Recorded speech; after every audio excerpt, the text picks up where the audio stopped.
کشمیر میں اربوں روپے کا سالانہ بجٹ حکومتی شخصیات اور افسران کے غیر ترقیاتی اخراجات پر خرچ ہو جاتا ہے۔ ہنگامی حالات سے نمٹنے والے محکمے اور ادارے حکام کی توجہ کے منتظر ہیں۔ رپورٹ کرنے کے مظفر آباد سے تقی الحسن۔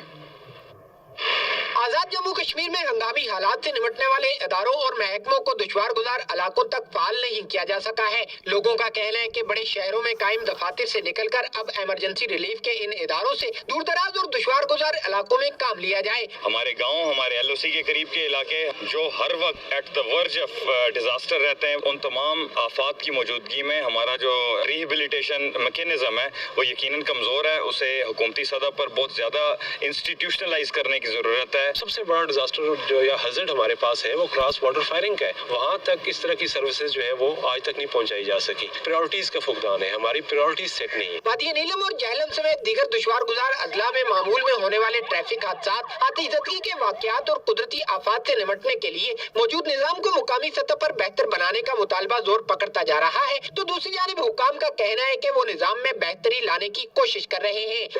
2005 سے پہلے ہمارے پاس اس طرح کا کوئی سسٹم نہیں تھا۔ وہ سسٹم ایوالو ہوا ہے۔ اللہ کا شکر ہے کہ ہمارے تمام ادارے، ہماری تمام کمیونٹی، ہمارے تمام جتنے بھی پارٹنرز ہیں، انہوں نے نہ صرف اس چیز کو ریئلائز کیا بلکہ اس چیز کی اہمیت کو بھی انہوں نے محسوس کیا، تو وہ چیزیں اچھی ہو رہی ہیں۔ ایک طرف آفات سماوی اور حادثات کی صورت میں انسانی جانوں کے تحفظ کے لیے آزاد کشمیر میں موجود نظام کی بہتری کی راہ میں مالی مسائل آڑے آ رہے ہیں، تو دوسری جانب ہر سال افسران اور حکومتی شخصیات اربوں روپے پرتعیش مہنگی گاڑیوں اور مراحت کے نام پر اڑا دیتے ہیں۔ آزاد کشمیر میں کنٹرول لائن سے متصل 38 یونین کونسل کی لاکھوں پر مشتمل آبادی کو ایمبولینس کی بنیادی سہولت بھی میسر نہیں ہے۔ کیمرہ مین محمد نوید کے ساتھ تقی الحسن، دنیا نیوز، مظفر آباد۔